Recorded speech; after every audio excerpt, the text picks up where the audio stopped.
Aloha kakahiaka. Hello, everyone, and welcome. Today is February 17th, and you are in the Aloha Friday Hawaii Real Estate Show. I'm your excellent host, Peter Kay, and got a great show for you today. Actually, going to be a really interesting one.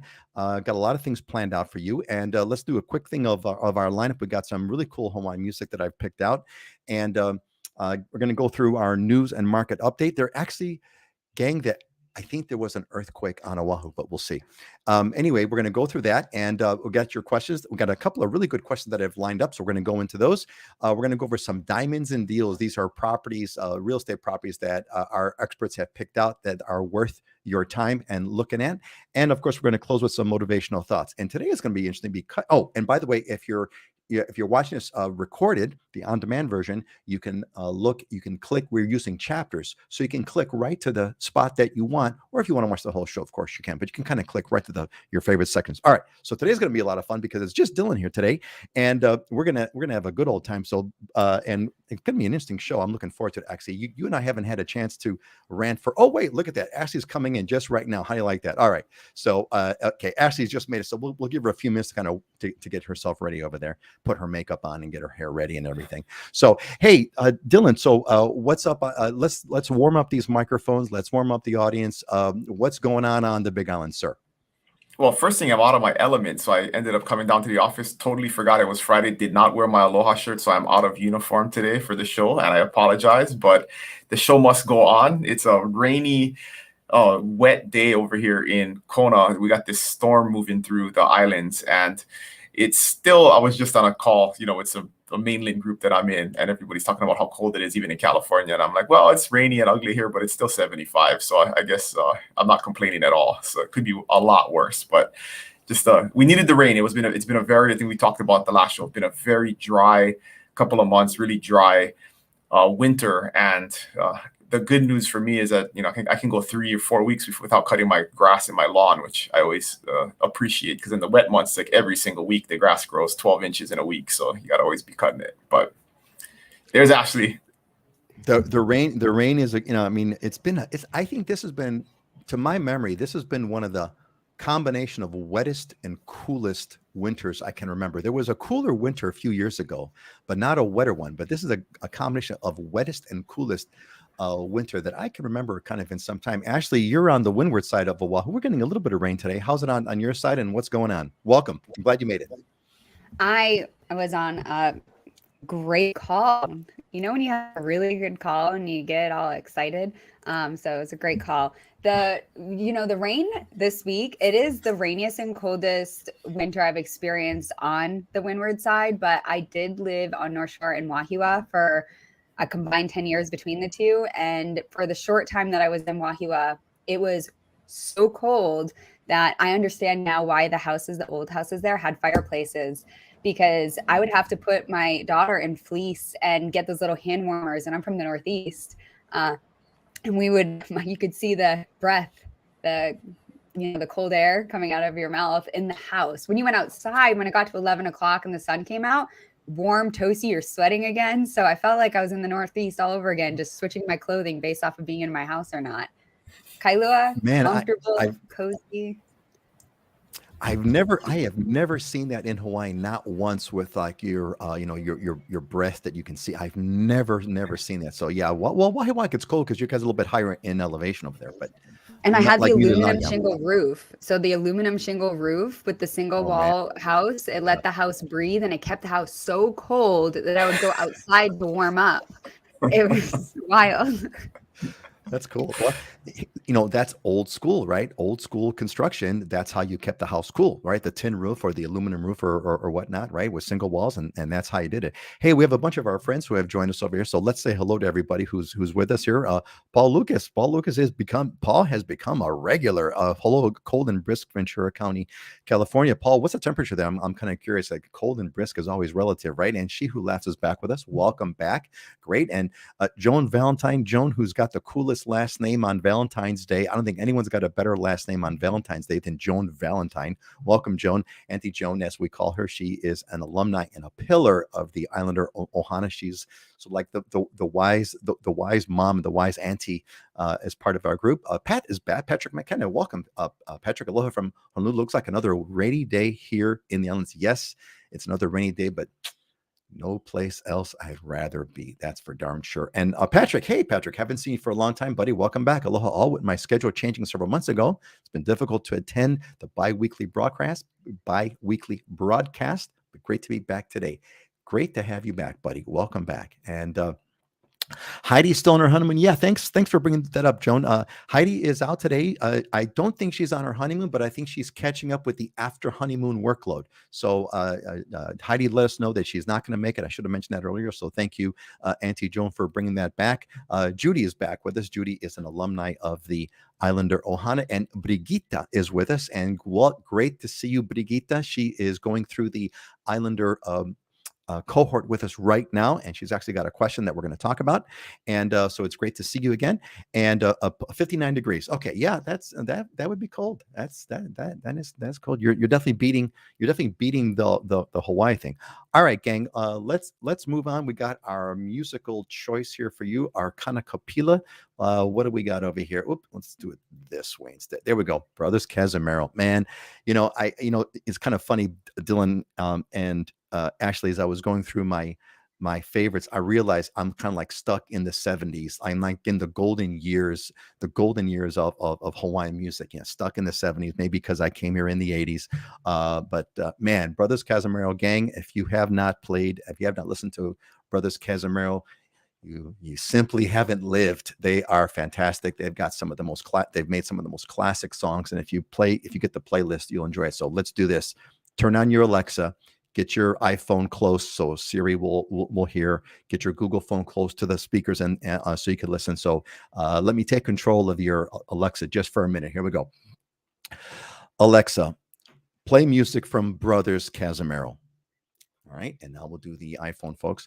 Hey Siri, play music from Brothers Cazimero on Pandora. And then get your Google ready here. Okay, Google, play music from Brothers Cazimero. Try those guys out, gang. Let me know what you think of Brothers Cazimero. Dylan and Ashley, I don't know if you guys make any comments on my old choices for Brothers Cazimero, but they're one of my favorites, man. Unbelievable. Definitely the golden era of Hawaiian music. Golden era. Yeah. Golden era. I mean, unfortunately, one of the brothers passed away, so there's only one left. But golden era, man. I saw those guys live, and they were just like amazing. I met one of them in person once at a TV studio. Okay. I got some. Okay. Oh, and who's, of course, Jim.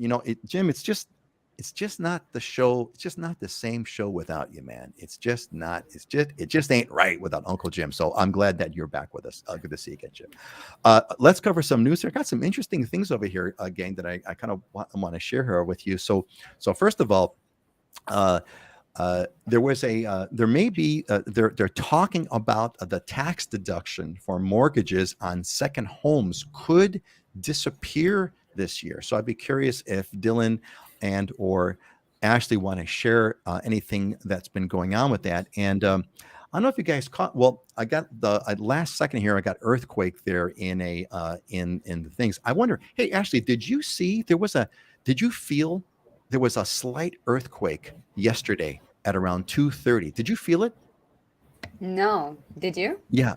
I actually felt it. I was washing dishes, and it felt at first like it was like a low, like thunder, like a really big thunder, but the whole house shook. The whole house shook for a few seconds. So it's unconfirmed. So I looked at this website. There's an unconfirmed 333 other people reported as well, but it did not make the news. So don't know. Maybe we could chat about that later. So but yeah, it was That's weird. interesting. Anyway, if it's big enough to be heard and it didn't hit the news, that's interesting. big enough I don't know. I felt it, and 333 people have felt it as well. I discovered that when I tweeted about it. Okay. Hey, by the way, gang, did you guys, I don't know if you saw this. I'm curious. Did you all in the national news, did you hear about the big green lasers that came? We had met some. Apparently, there was a story about that. So check this out. You see that above over there? There was up at the Mauna Kea telescopes caught this array of green laser beams with sharks with freaking laser beams attached to their heads came over, and apparently it was spotted over Alaska, a Mauna Kea telescope, and they say it was a Chinese satellite doing a weather analysis, and of course we all know better than that, right? But hey, we're not going to speculate on the show because we don't do speculations. So anyway, I thought that was kind of an interesting story that you guys want to hear. Okay, Big Island Resorts. Want to hear Dylan comment about this. Big Island has no surprise actually, but several of the resorts on the Big Island. One of them that they mentioned was the Four Seasons Hotel. They rated as rated number 6 in the top best hotels in the USA. Dylan, if you've ever kind of stayed over, I'd like to kind of hear what you think about that. Oh, and here's another kind of a fun one here. It's an octopus. Stop petting the octopuses or the octopi. Is it octopuses or octopi? I'm not too sure, but stop petting the octopus. Apparently there's a petting zoo. So check this out. There's an octopus over here. Oh, hold on a second there. Okay, so there's an octopus over here, and you can see that someone's petting it. And apparently there is a Kanakapila octopus farm on the Big Island, and now they've been given a cease and desist letter. You can't pet the octopi. I suppose you can go out there and stab them and kill them and eat them, but you can't pet them. So I'd be interested to kind of see what comes out of that. Just thought that was an interesting story. And then finally, a kind of a cool story that you guys might enjoy here is it's talking about petting zoos and feeding zoos. Paia in Maui, this really fun sign, "Don't feed the hippies," is really kind of interesting. There's a sign that this is not an official sign, but I thought it was hilarious. Someone posted a sign in Paia, Maui, and it's "Don't feed the hippies." And if you look at what that sign says, it's really actually hilarious. So they got in all kinds of trouble. Of course, a couple people got offended, but it must be a thing there in Paia, because if you see on the right hand side there's a an Etsy person is making bumper stickers. Welcome to Paia, don't feed the hippies. So that's funny. Isn't that great? That's so funny. It's hilarious here. I've got to zoom here. I could read it from here. So the sign says, Paia hippies are on a strict diet of couscous and angel dust. Hippies are opportunistic and will take advantage of the most convenient food source available. Feeding leads to higher population and epidemics of disease. Hippies can be aggressive and are dicey at best. Take warning. Do your part. If you care about hippies, please don't feed them. So they, and someone actually thought this whole sign up and did the design. I just thought it was hilarious. So I don't know what you all think about feeding the hippies, but I guess it's a bad idea in Paia. So there you go. I'm a hippie. You can feed me. Yeah. Oh man, it's so damn funny. So we got a kick. There's actually a great episode in there's a fantastic South Park episode about hippies. It's absolutely hilarious. There's hippies are gathering in the attic and they can't get rid of them. It's really, really funny. Anyway, so hey gang, hope you all enjoyed that. I just, something happened to me when I was doing the news, and I just kind of got on a roll, and I just kind of got into it, and I kind of was really enjoying myself. All right, let's do some market updates here. Let's talk about what's going on in the real estate market. Fill us in, and also, if you guys want to comment on that second home tax, why don't we go counterclockwise? Let's go with Ashley first, and then Dylan. Ashley, give us an update on the market, what's happening, prices, second home taxes, anything else you want to report on, or anything about Oahu that you want to share. Yeah, so this is fairly new, right? The information about the Hawaii tax deductions for mortgages on second homes, they could disappear this year. It's called Bill 886, I believe. And so I don't know if it's gonna go through, obviously, but they're trying to preserve the tax deductions for the primary residents, along with the other bill that's being proposed called the About Time Bill. And originally, I don't know if you guys, I think we might have spoke about it on the last show, but It's another bill that they're proposing to eliminate non-residents from purchasing on Oahu, and that was shut down because it's non-constitutional. So now they just resurrected the bill and they modified it for anyone who is not living here as their primary residence, they would get a tax that would let me get back to you on it because I actually just read it yesterday, but essentially it's a tax that's going to go back to the original proposals. They wanted up to 100%, 75 to 100% to go back to the state during the resale. The new proposed tax was, I'll have to get back to you. 70%, some kind of crazy number. It wasn't that it just goes back state. I'm gonna broke. So Bill and you come, I'll come right back to you.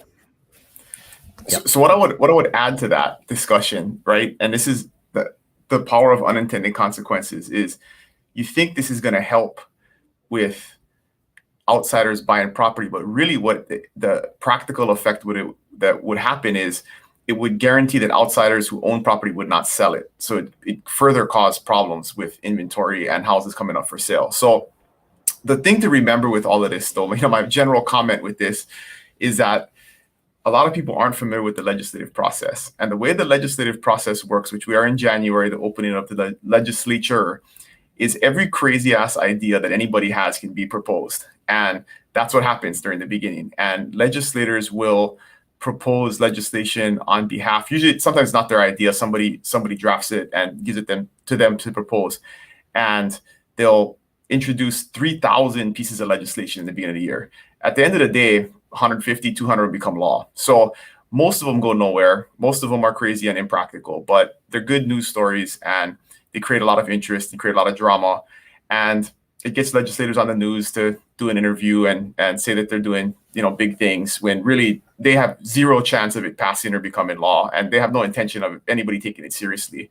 So I think that's the thing that, the takeaway here is that we're in the season of crazy ideas. We're going to continue to get stories like this, and it's not too much to worry about. So, well, to speak on it, and I agree with Dylan 1,000%. This tax bill, the About Time bill, was re-proposed that instead of on the back end, the non-resident owner, when they go to sell it, that a certain high percentage would go back to the state. They can't use terms like non-residents because it's non-constitutional. However, it's a tax incentive. So on the sale, if they're selling it to someone who's a resident or owner occupant, then they get an added tax benefit for selling to that buyer versus selling to someone who's purchasing a second home or investment property. I don't think it's a terrible idea. I think that it actually might pass. I think it's a good solution. It could be a win-win, and it gives the seller the option to decide whom. But I wonder, and I want your opinion on it too, guys. Is that a conflict, right? Because we can't even they're trying to eliminate cover letters when submitting offers because they become biased. You can't mention churches, you can't mention certain children, schools, ethnicities, anything of that nature. And I wonder where this will lie on the ethics side of things when you're reviewing offers and you're, becoming biased to someone who's an occupant or non-occupant. I bet that won't pass for that reason. Well, look, to Dylan's point, without even going through any of the details or even thinking it through, I can tell you this: there will be unintended consequences.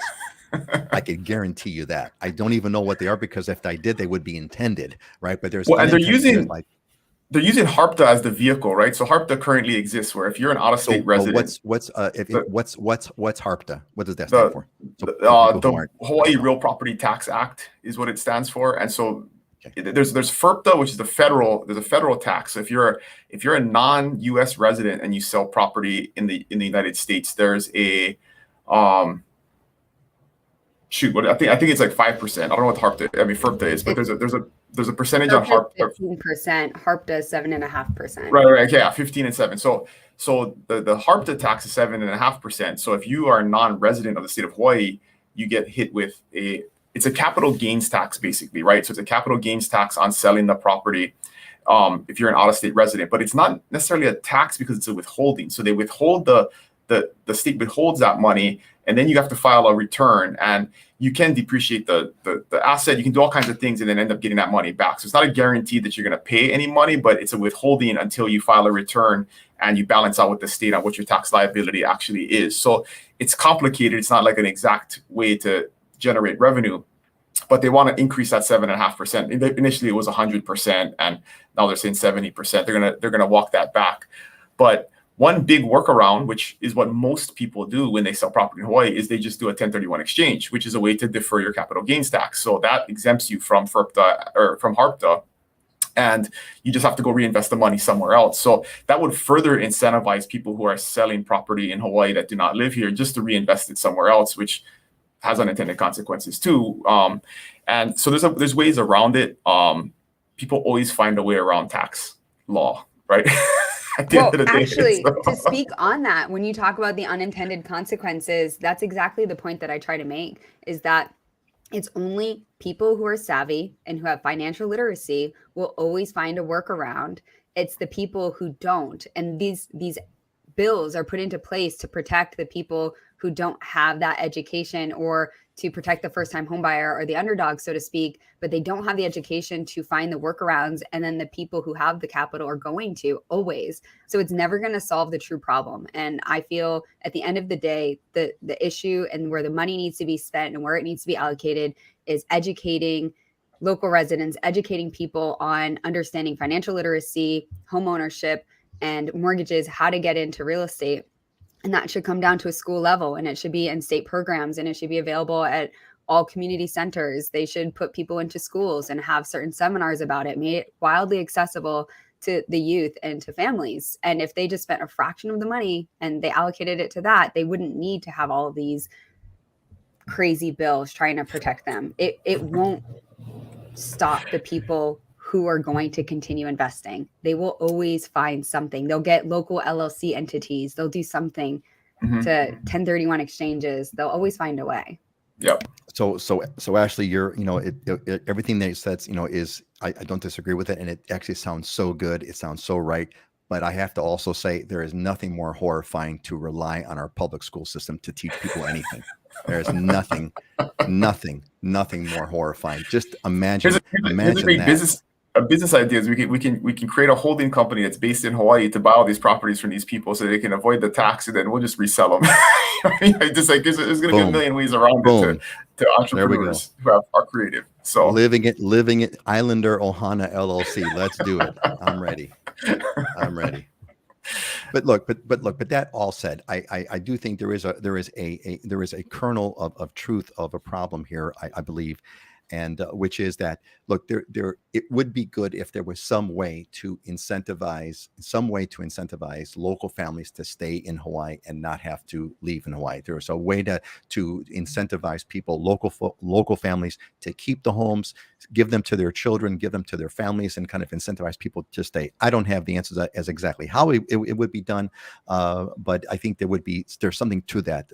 I know that. Proposition 13, if I'm not mistaken, in California was an attempt to do something like that to shield the local homeowners from new home buyers. And of course, the unintended consequences that property values in California like through the moon because no one wants to sell their homes. But that's what you get, right?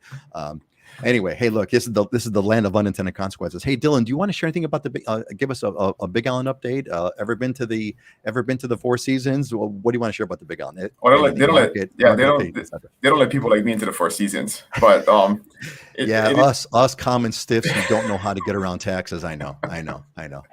It is. I mean, clearly, if you look at the clientele that go there, it's clearly got to be one of the best resorts and it is beautiful.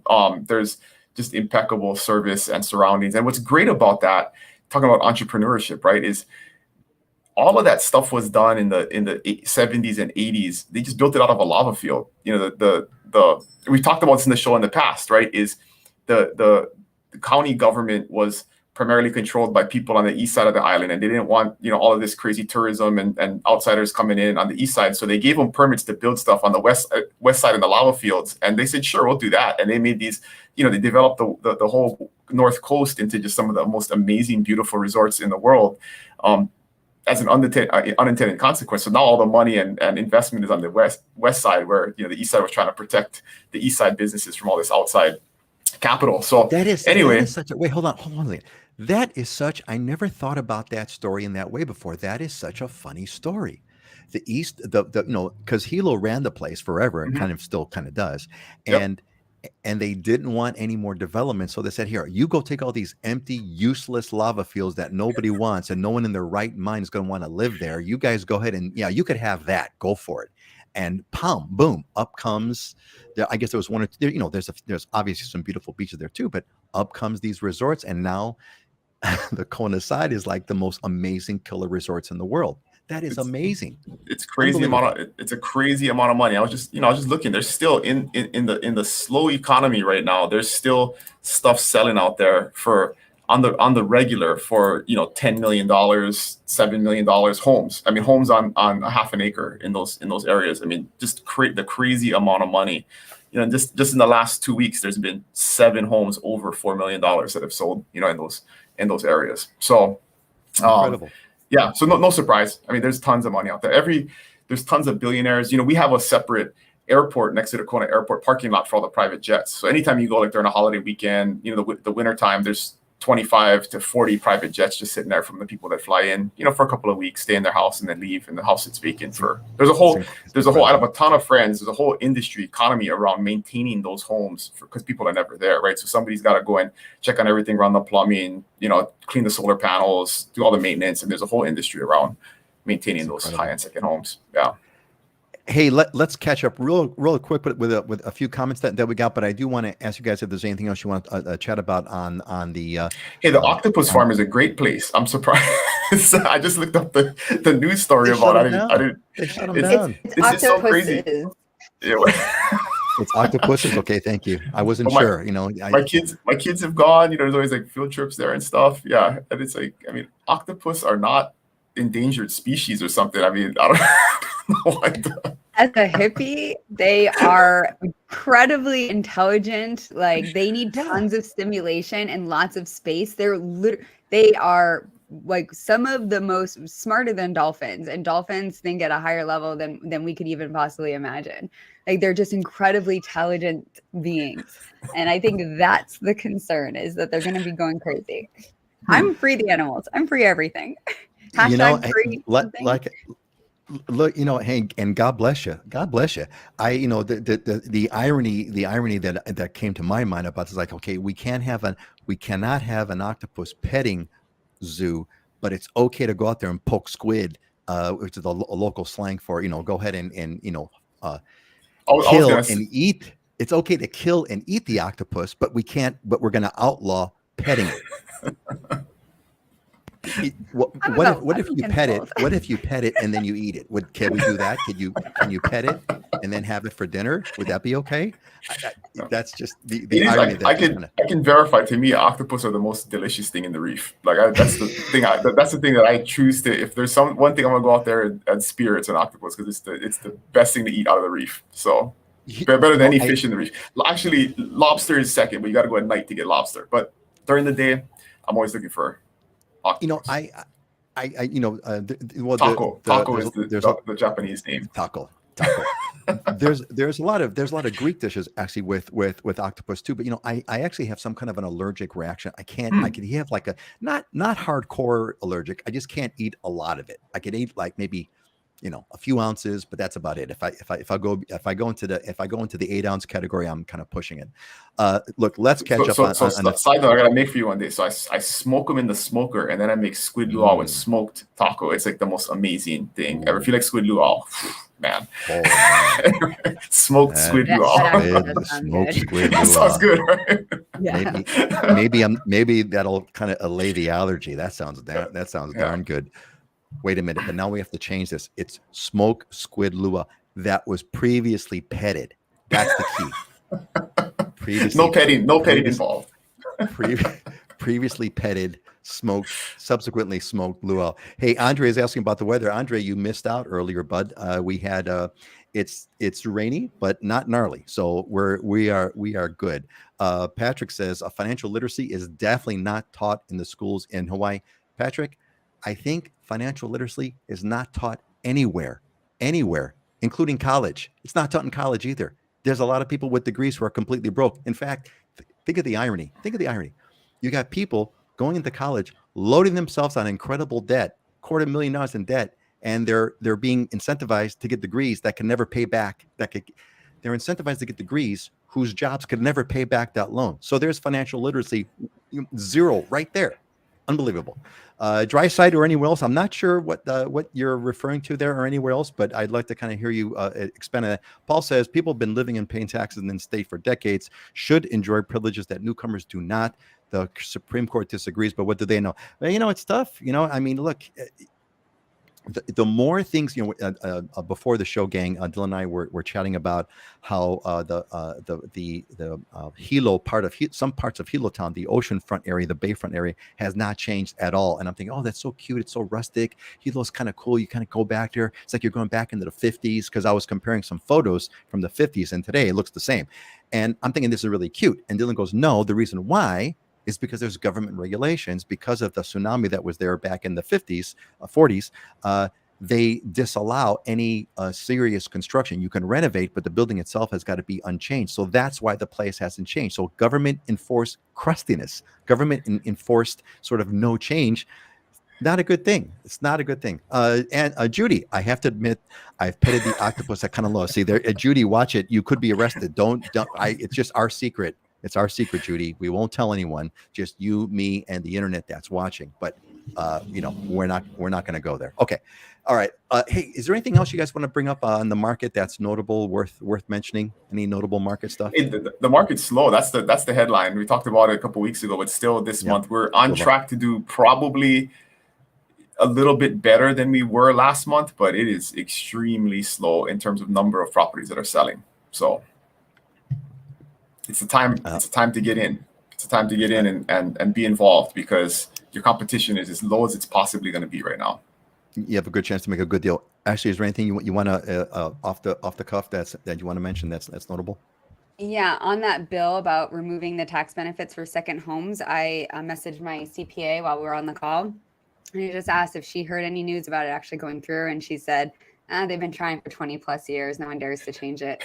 So that's straight from the CPA here in Hawaii. Straight as far from as the market goes, the market is honestly, it's the same as what it's been for the last 4 weeks. It's great if you price something right. It's still moving quick. We have one house, I presented it here, and it was Mililani. It went under market very, very quickly, and multiple offers above asking price. The other ones, like land, sit for a while. So I think we're just still in a great opportunity. Ask for credits. We're not seeing massive. There is a small shift. I'd say a couple weeks ago, maybe even 3-4 weeks ago, we were seeing buyers able to negotiate high credits, 2 to 3%. And what credits are is it's when you ask the seller to credit you back a certain percentage or amount at closing to cover your closing costs or cover your interest rate points. You cannot get a credit as a cash or check at closing and get physical cash.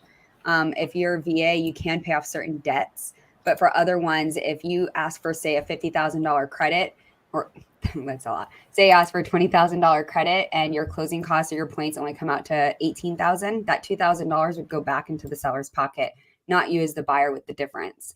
So a few weeks ago, we were seeing large credits of 3% or so. We were able to negotiate in contracts. It went down to $5,000-$10,000, which is pretty reasonable still. So rates also, if you guys are following interest rates, they're pinging like crazy. 6 days ago, for VA, it went down to about 5.7 something. I can't quote rates as a licensed agent, but they went down below 6%. And 4 days later, they bumped up back to 6 to 6.5%, depending on your credit score. And then right now, we saw them still hovering for the last couple of days, according to our lender. So they're now back into those low sixes again. But it's a great time because you just float. And then as soon as you get good news in the market and it goes down real quick, it'll probably be for a very short stint. So you lock it in on the downturn because you get interest rate locks for 30 to 45 days. Second note, if you're looking to buy right now and you're currently floating your interest rate because you're under contract, your interest rate gets better if you have a shorter interest rate lock. So if you choose and talk to your lender and you say, I want a 30-day lock, a 45-day lock or a 60-day lock. You base that based off of your closing time frame. And the shorter the lock, say 30 days, the better interest rate you'll get. So most lenders will quote you automatically on a 45-day lock, but ask them, is this a 30-day interest rate lock? What's the interest rate lock? If I do something shorter, can I get a better rate? Ask about the lock. Thank you. Get great input, and thank for those updates. Thanks. Dryside is clarifying. I'm just saying that I learned nothing about how to handle my money until I finally started teaching myself.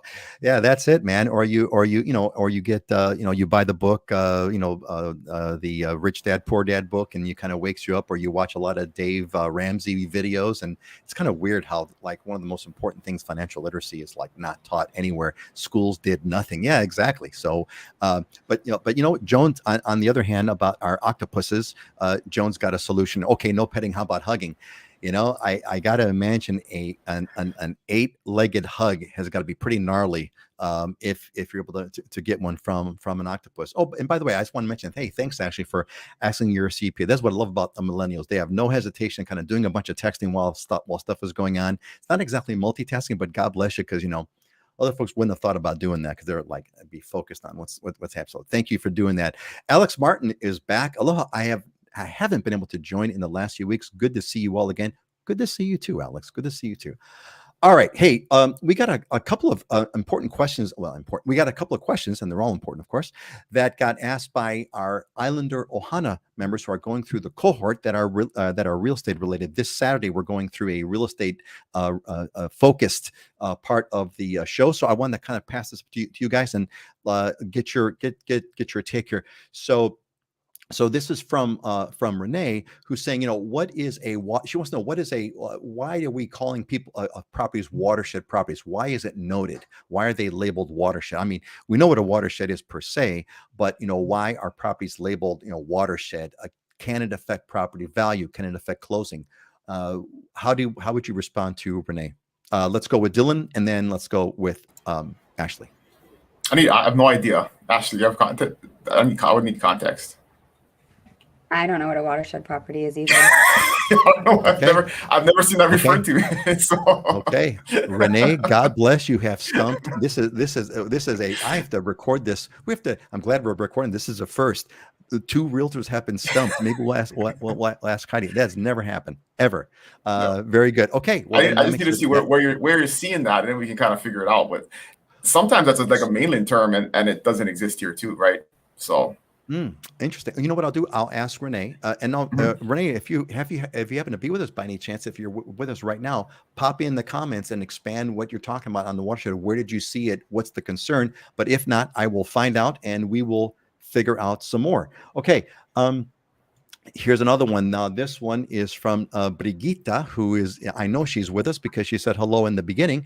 And the question is about unpermitted. What kind of problems could you encounter with unpermitted property? She's looking around, finding some properties, and she's finding some that have unpermitted additions, like an additional bedroom or some unpermitted stuff. How does it work on the loans? Can you get loans on these properties? Well, are the banks okay with it? What about insurance? Does that affect your insurance? Why would you or would you not want to avoid or take a property that has some non-permitted stuff on it? Dylan, I think Brigitta and her husband Gary are looking for on the Big Island, if I'm not mistaken. Why don't you take this one first? We're doing a call later today, actually. Awesome. Yeah, this I know about. This is something that we deal with on a daily basis over here, especially on the Big Island. So it's a very case-by-case basis situation. I mean, sometimes you have just some minor unpermitted space that causes no issues. Sometimes it's massive. Sometimes the entire structure is unpermitted. So it's really a case-by-case basis. And it also depends on what type of loan you're using. Some loan programs are more strict than others. VA, for example, is pretty strict about permits and permitted space.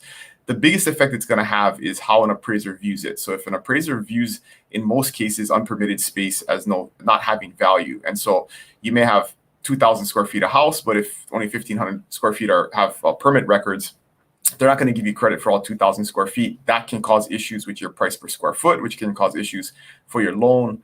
A lot of times a loan itself, the lender itself is not going to dig too far deep into that. It's more what the appraiser comes back with and how that affects the value of the home and any comments about the unpermitted space. So it's hard to answer that on a blanket kind of overarching level. We do have to kind of look property by property and see what the red flags are. But it is very common. From an insurance standpoint, not that big of a deal. I mean, the insurance companies are kind of going to look at what's there.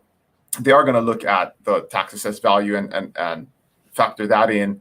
But you still can get insurance on a home that has unpermitted space. It doesn't prevent you from getting insurance. Got it. So, Ashley, what would you add to this if Brigitte and Gary were looking at homes that have like unpermitted structures on Oahu? What would you add to that? I'll be honest, this is going to depend on what part of the island you're on. So if you're looking at a higher end property, say Waikoloa Ridge, those associations and those neighborhoods are not really compliant with non-permitted work, but it's extremely common in all islands, and especially in, say, the West Side or the North Shore and certain other neighborhoods. It's extremely common. I'll be honest, I personally own a property and acquired it, and it's a 1-1 on tax records, but it's actually a 3-2 in person with a garage, with 2 rentals that have their own septic pump, with a surfboard shaping room, with a surfboard room, and a fence. None of it is permitted. And as long as we're paying GET tax on the rental income that comes in on it, the state doesn't really matter. But the neighbor will say, hey, I'm going to report that whenever she's, seeing a different color that day and she's grumpy. So I'm not afraid of unpermitted work. I advise my clients, as long as you're prepared, if you do have to ever go back, permit. So say if you're on a cesspool, it's something to be aware of, because if you have a cesspool, you're going to have to upgrade that cesspool to a septic system. And when they come and do that, they're going to see if any of the things on the property are unpermitted. You might have to go back and back permit it.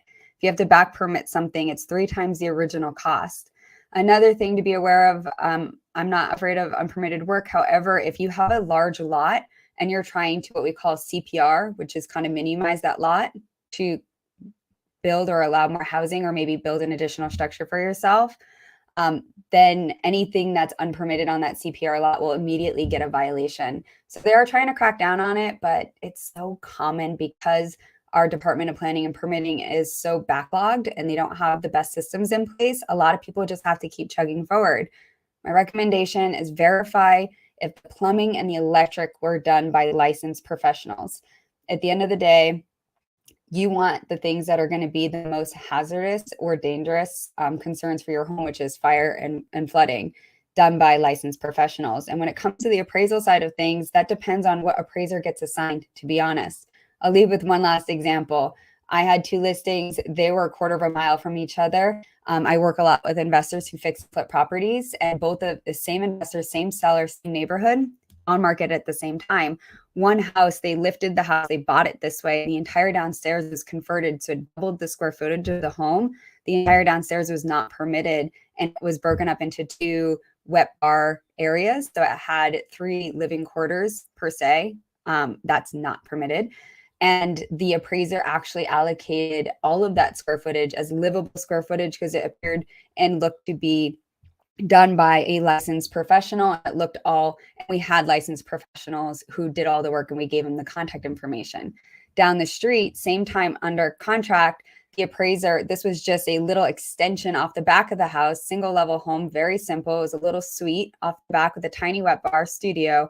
And the appraiser would not give any credit for that space, and the property didn't appraise for full value of what we marketed it for.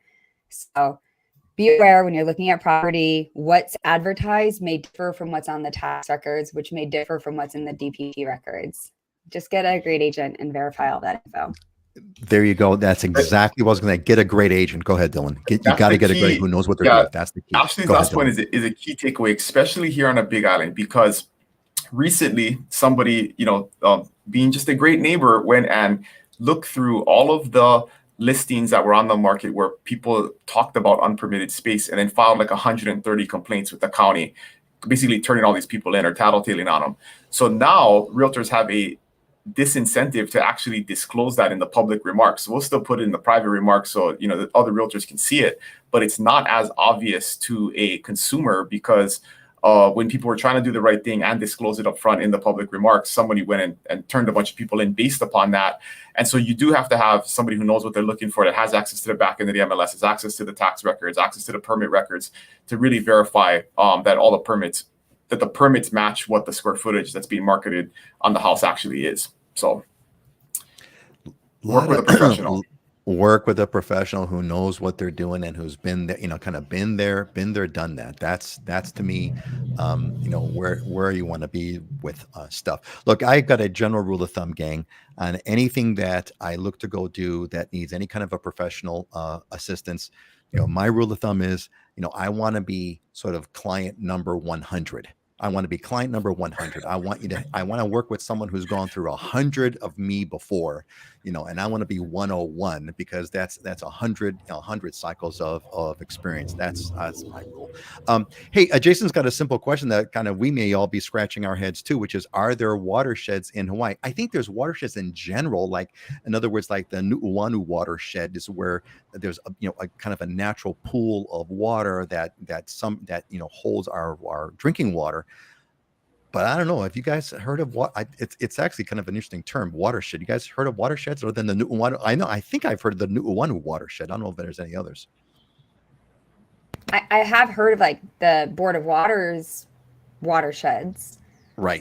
Right. But not individual watersheds. But not in terms of property. Not in terms of property. Yeah. Not in terms of property. So Andre says, the thing to worry about is flood zones, right? That's different than a watershed, but really that's what we look for disclosure wise is a property in a flood zone, and is it affected by that? Correct. Andre, is permanent status so that police and fire can have some kind of idea about what they're going into? Perhaps. Andre, I think it's more so. Here's my guess, and you guys correct me if I'm wrong. Number one, it's for the tax department because they want to be able to tax you on what's been permitted. The county wants to track that. And they're designed also to keep you within compliance. You can't build structures that encroach into your neighbor's property. You can't have poorly designed electrical, poorly designed plumbing. It's got to pass some sort of thing. So a permitted means that you've gone through the process. It's been inspected. It has passed. Doesn't guarantee anything, but I think that's more of the purpose. But to Ashley's point, it's certainly here on Oahu, the Department of Permitting and Planning is so far way years behind. You have a choice, right? I'm either going to fix the plumbing with a licensed plumber, or I'm going to wait for 3 years to fix the plumbing with a licensed plumber. I'm going to get it done now, and then I'll get the permitting done later, which is sad, but that's what unintended consequences. One other note on that, that we commonly get asked is, okay, so if I buy it, then can I just get it permitted afterwards? And that's a very complicated answer to a question also, because like Ashley was talking about earlier, it really depends on how it was built. If it was built grossly out of code, it's going to be, you basically got to rebuild the structure, right? Redo all the plumbing, redo all the electrical if it was built not up to code. And it may have been built to code 10 years ago, but the code has changed and it's going to be permitted based on what's there in the current code. And so that may also be very costly. So that's a very situational dependent situation too, where you can't just buy something and assume I'm just going to 6 months later, I'm going to file for permits and get it permitted, because that may or may not be possible. And it may or may not be extremely expensive to get that done. And one more thought on the permitting side, and as licensed agents, we never recommend not doing work without a permit. We never recommend buying a property without a permit. So I have my friend caps for my friend cap and my realtor caps when I talk to people. But I will just note that if it is not permitted and everything is done by licensed professionals and it is safe, that you get taxed on what is permitted and existing typically. So if you have that 1-1 and it's, 500 square feet on tax records, but in person it's 1,000 square feet and it's a 3-1, you get taxed on the 1-1 500 square feet. So there is a small benefit if it's not permitted that your tax liability, your tax bill will be lower. Keep in mind, there's a caveat. I have seen a handful of times where the city and county will see that there's unpermitted work and it's obvious. If they're doing a drive-by or working on something else, they'll actually put that in your tax records as taxable square footage, but it won't actually be permitted. So again, you have to look up and compare the tax records to the Department of Planning and records and make sure those two line up, but you will probably save taxes. Big Island, they tax what's there, not what's permitted.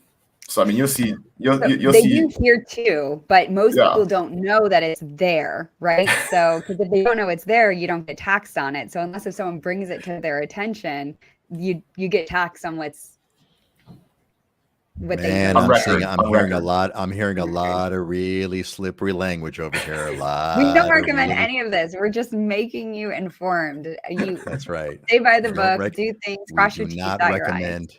How's that? There was a wasn't there there was a show, a movie where he was told what not to do to walk himself through. I forgot what it was, but some kind of a comedy thing. He walked his way through doing some of the. Anyway, hey, we got a couple of questions over here. Well, first of all, we got some feedback from Brigitte. Actually, Gary, who's with Brigitte, said, "Hey, look, as a geographer, a watershed is an area that drains all streams and rain to a common outlet. Could this be the indicator for mudslides that we talked about last time?"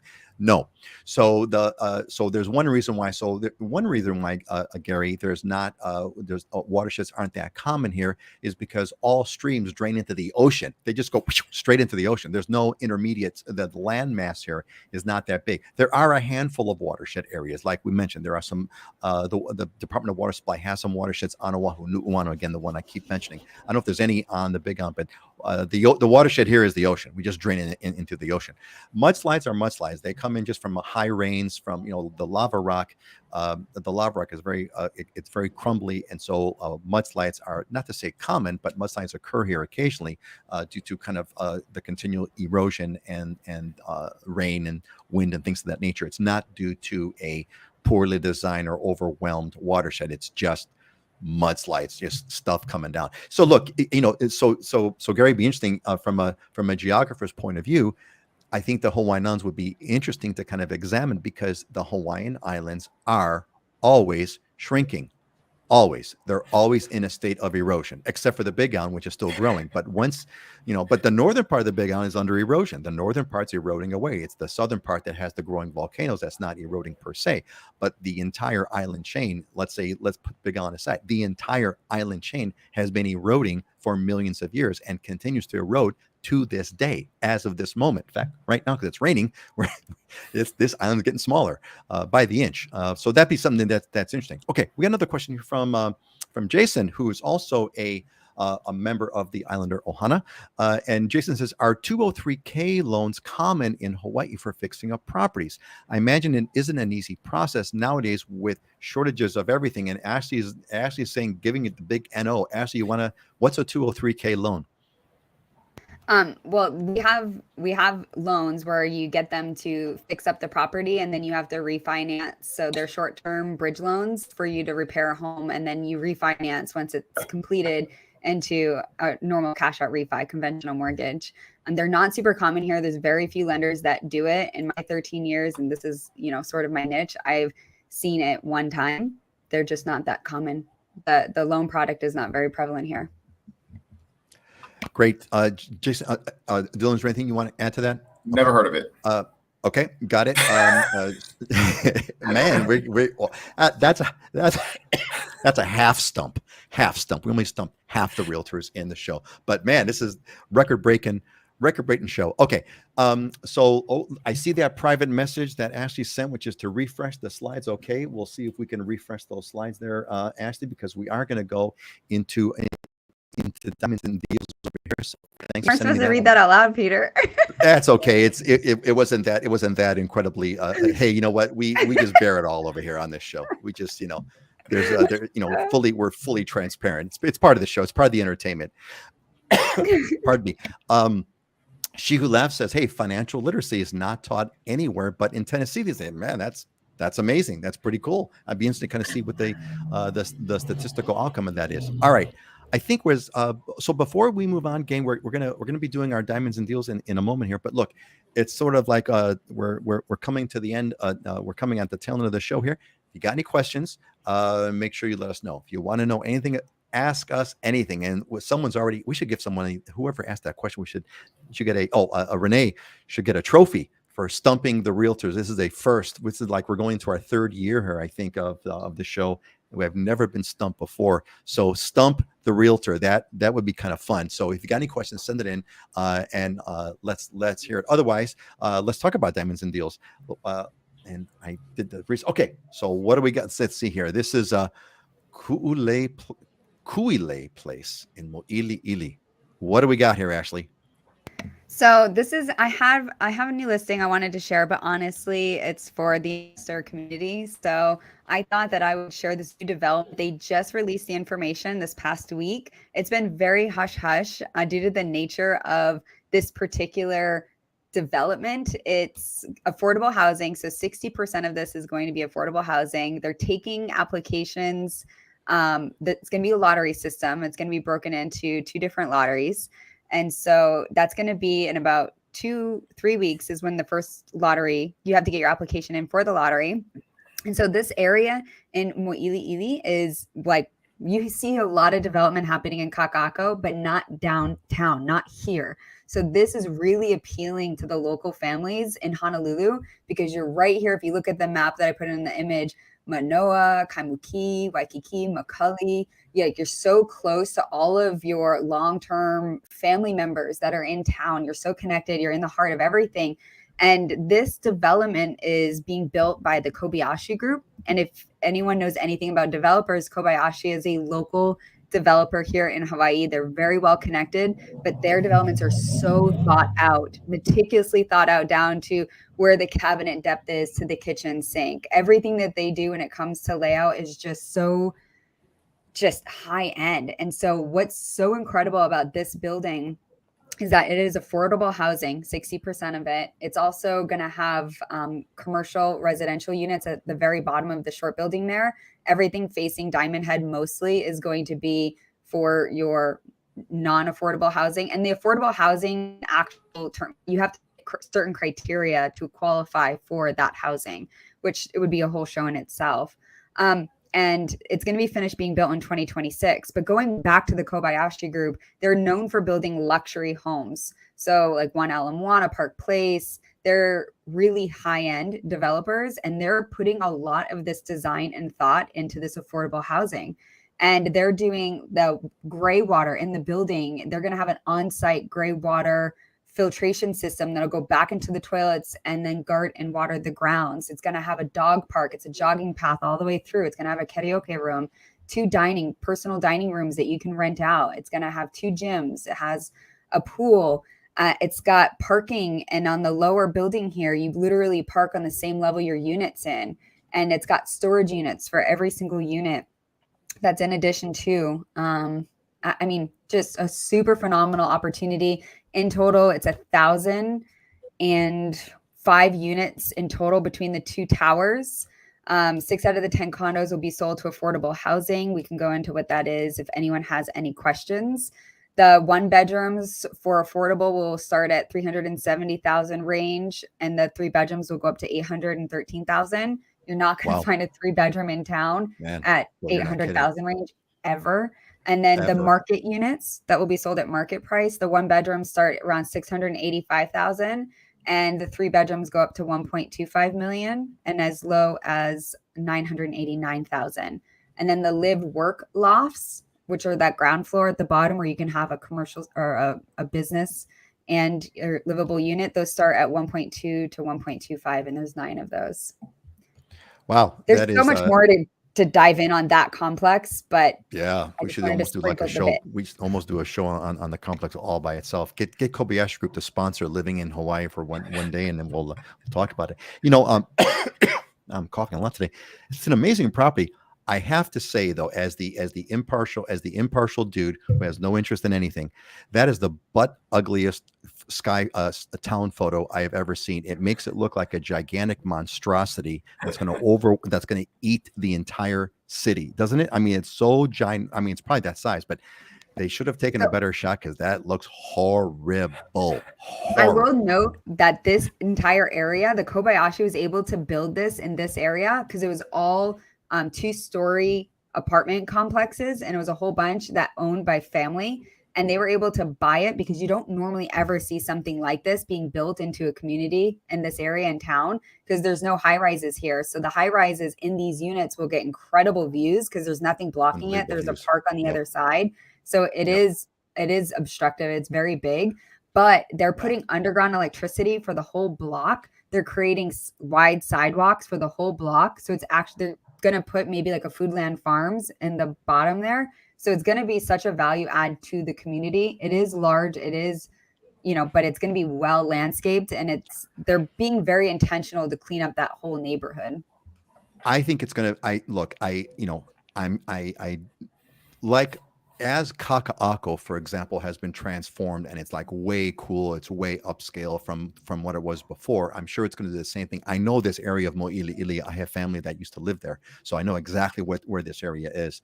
And I'm clear. I'm sure it's going to be, and the Kobayashi group, etc. I'm sure it's going to be a big upgrade. I'm just commenting that the photo's butt ugly. That's all. She big. She real big. If anyone wants to go into the sales room, is interested, you got to come to me so that I can assist you. If you go direct, I won't be able to help you. So if you guys have questions, message me. Hey, look, anybody who's watching the show needs to go through Ashley if you guys haven't figured that one out already, for this or any other property. And you are right. I mean, look, if you want to have the most insane views of Diamond Head, and even actually it's going to be crazy. I don't know about ocean views on the other side, but it's going to be insane Diamond Head views. And on the part that we're seeing, it's going to be unbelievable sunset views. It's going to be a kind of a crazy property and built by the best. So glad you brought it up. And I didn't mean to diss what's going on. Just had to comment on it as the impartial guy. But I think it's going to be great. I do think it's going to be great. You're right.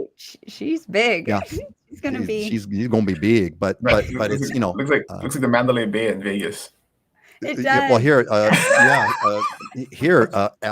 Supernova says, looks like the Mirage Casino. There you go, man. The Mirage Casino. There you have it. So no, but look, it is going to be an incredible property, and it's going to be, we don't have a lot of. Well, we do have some new condos, but the location is like fantastic. Okay, let's move on. Time to move on. Dylan, what do we got over here? We got way more simple for me. I just wanted to showcase, what a very nice, relatively new home built in 2017 looks like in Waikoloa Village. Just, beautifully laid out, just a standard 3.2, but great deal at 1.1 million, Waikoloa Village. And, if you're looking to live in a drier climate and nice community, it's close to the resorts and all the best beaches on the island. This is the place to do it. And this is just a good deal, for relatively almost brand new home with totally modern finishes and upgrades. So that's it. Man, easy. That is one hell of a contrast there, right? That is one hell of a contrast. But this is what it's gonna run you. Like if you want to move in ready, nice home in a nice neighborhood, you're looking at 1.1 on the west side. So hey, it's close. It's like 10 minutes from Hapuna. This is up in Waikoloa Village, above the resorts. So you have all the amenities down below, all the nice restaurants and shops and all that stuff below the resorts. Waikoloa Village was built as workforce housing intention, back when it was first developed, so the workforce would have some place to live while they work down at the resorts. And it's turned into kind of, a higher end community now just because of property value. So now everybody gets bussed. All the hotel workers get bussed from the east side to come work at the resorts because they can't afford to live in Waikoloa Village anymore. So what's really cool about this house that I like is it's new, but it looks, it looks exactly the way you would see any kind of 1950s kind of classic single wall construction home. But of course it's all modern and it's all that kind of good stuff. But it looks like it's a classic local style, classic local architecture, big windows, long overhangs, et cetera, et cetera. And Jason, Waikoloa in July, buddy, you know who to talk to, you know how to do it. You're a member of the Ohana. You're a member of the Ohana. You know how that all works. So excellent, great. Hey, gang. Okay, that's it. I think we're coming to a little close over here. So this is absolutely the last call because we got our closing thoughts right now. So look, give us your closing thoughts as well. You all know, the regulars know what this is. We talk about closing motivational thoughts. If you've got some, pop them in. I'd love to hear what you folks have got to say. Let's go and let's hit Dylan's. Go ahead, Dylan. What is it and what does it mean to you? Just one of my favorites has been top of mind lately, especially we're kind of in the beginning of the year, right? And New Year's resolutions and stuff. But was talking to my kids about just focusing on being 1% better. Everybody wants to see drastic change, and that's not something that happens, right? In a short amount of time. Real meaningful change takes a long time. And if you just focus on being 1% better every day, by the end of the year, you're 365% better. So if you want to see drastic change, just do a little bit. And it applies to both good and bad behavior, right? The flip side of it is if you drink one soda a day for a week, you may not notice it, and maybe even a month you may not notice it. But if you do it for a year, you're definitely gonna notice the effect on your body and additional weight. So it works in a positive manner and it works in a negative manner. So focus on being 1% better.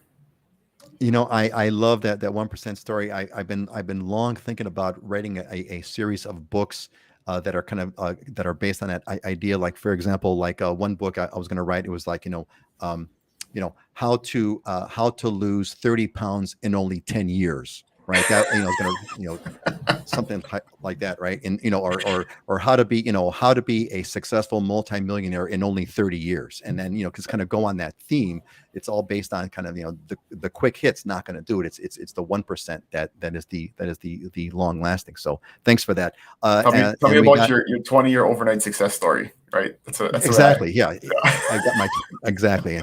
How to be an overnight success. Yeah, thank you. How to be an overnight success story in only 20 years. Exactly. Right. Yeah, how to build the life of your dreams in only 40 years. That's that kind of like this that 1% thing. Auntie Jones got one for us. She's been coming with some gems. Your dreams need you to make them real. Excellent point. This is not a motivational thought, but it's a motivational prayer. I need a miracle to get us over there. Well, dry side, you gotta just follow what Dylan says. Just follow what Dylan says. Just do the 1%. Do the 1% better every day. Move towards that goal 1% a day, and in a couple of years, you can make it happen for sure. You will make it happen for sure. Exactly. You just basically don't let go. Don't let go of the dream. What Auntie Jones says. Your dreams need you to make them real. Ashley, what's yours for today? It seems like we have a theme today. That happens organically. We don't plan these out either, like in advance and see each other's quotes. But whatever reason, what you focus on. God works it out, man. God works it out. Go ahead. What does that mean to you, Ashley? Opportunities don't happen. You create them. So I think a lot of people, we sort of sit back and we're waiting for something to come our way. And we're like, well, if it's meant to be, it's meant to be. And I'm a firm believer that you have to go create what you want. You have to be really active, and sometimes it's hard, and you got to push through that hard to get there. So go create your opportunities. The world, there's a great in the shamanic tradition, one of the biggest fundamentals is the world is what you think it is, and that goes along the lines with the opportunities don't happen, you create them. You make the world. You certainly make the experiences that you have in the world. There's no doubt about that. That's scientifically verifiable. Excellent, great. All right, we're going to close up with of course my usual Proverbs 13:7. I really enjoyed this one because it says, "One man pretends to be rich yet has nothing. Another pretends to be poor yet has great wealth," which is to say, never ever evaluate someone from what they look like on the outside, because you never know what's really going on. And I know Dylan's nodding his head on this. I know that you guys have pulled up credit reports of people that are buying big homes and their credit has been in the toilet, just the worst credit possible, loans up the wazoo. And then you found, the little old lady, so to speak, who's meek and mild, who's worth millions. And you can never guess. So, never judge by that, and that's that. All right, gang. I think that's it. It's been a great show as usual. And Joan says, "Amen" to what Ashley has been saying, and amen to that indeed. So I want to thank you all for being here. We're going to say goodbye in counterclockwise order. Say goodbye, Ashley, and then Dylan. Thank you, everyone, for joining us today. Have a blessed day. Have an awesome 3-day weekend, everybody. Awesome 3-day weekend. Presidents. We should have talked about our favorite president. All right, gang. Aloha. See you all later.